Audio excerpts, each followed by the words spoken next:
Opa! Vamos falar sobre o Seder de Pessach, a ceia de Pessach.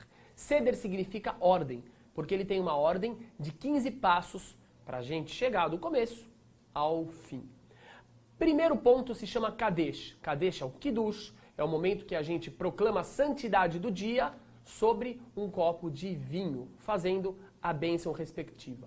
O segundo passo é Urhatz. Urhatz, nós lavamos as mãos para podermos depois comer o Karpaz, que é o terceiro passo. O que é o Karpaz? É uma batata ou um salsão que a gente mergulha na água com sal, para simbolizar as lágrimas dos nossos antepassados que foram escravos no Egito. Número 4, Yahatz. Yahatz a gente pega a matzá, que estava em cima da keará, e a gente quebra ela em 2 pedaços. Um pedaço a gente esconde para a sobremesa, que é a fikoman. E esse pedaço, depois no final do Seder, vai ser procurado pelas crianças num tipo de caça-tesouro, para manter as crianças acordadas durante o Seder, para que eles aprendam. O pedaço menor fica em cima da mesa, simbolizando o pão da pobreza que os nossos antepassados comeram no Egito.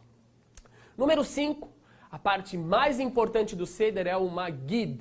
Magid significa contar a história, que é quando o pai, de preferência, conta a história para os seus filhos.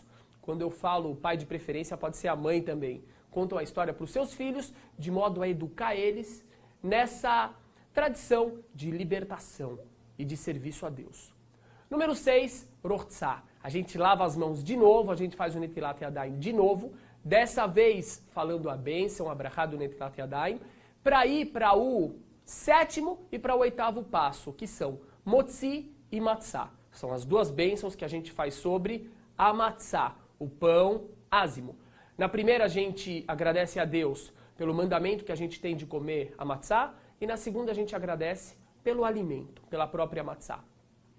O 9 é o Maror, que é a erva amarga que a gente come para nos lembrarmos do sofrimento, da amargura que os nossos antepassados tiveram na escravidão lá no Egito.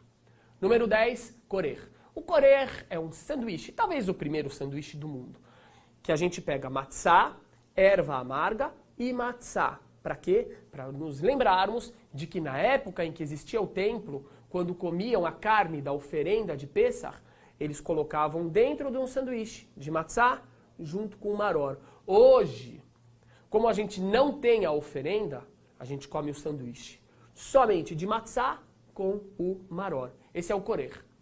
Número 11 é a parte mais fácil do Seder. Shulchan Orech. Mesa servida. Hora de comer. Uma particularidade que não faz parte dos 15 passos, que é a seguinte. Nós bebemos também 4 copos de vinho durante o Seder, em agradecimento a Deus pelas 4 linguagens diferentes que ele usa para se referir à salvação do nosso povo. Outra particularidade interessante é que quando a gente come a matzá, a gente come ela reclinados. Para quê? Para demonstrar que nós somos livres nessa noite e sempre. Diferentemente dos escravos, que com certeza aqui na frente dos seus patrões tinham que comer em ordem. O passo número 12 é o tzafun. Tzafun significa escondido, é a hora que as crianças normalmente vão fazer o caça-tesouro da matzá, e também é a hora que a gente come a matzá no final da refeição, como se fosse uma sobremesa. Para quê? Para a gente ficar com o sabor da matzá, para a gente dormir com esse sabor. Ou seja, depois que a gente comeu até mesmo a sobremesa. O 13º passo é o barer, é a brachá que a gente faz, a bênção que a gente faz depois de uma refeição, que a gente sempre faz isso. O 14º passo é o alel, os louvores a Deus, salmos de louvores, referentes a essa salvação da escravidão do Egito.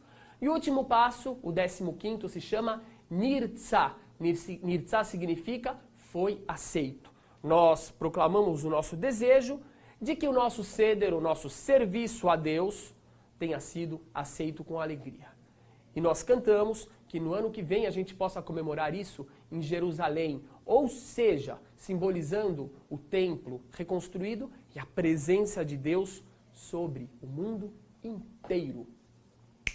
Pesach, Kasher, Vesameach. Um ótimo Pesach para vocês.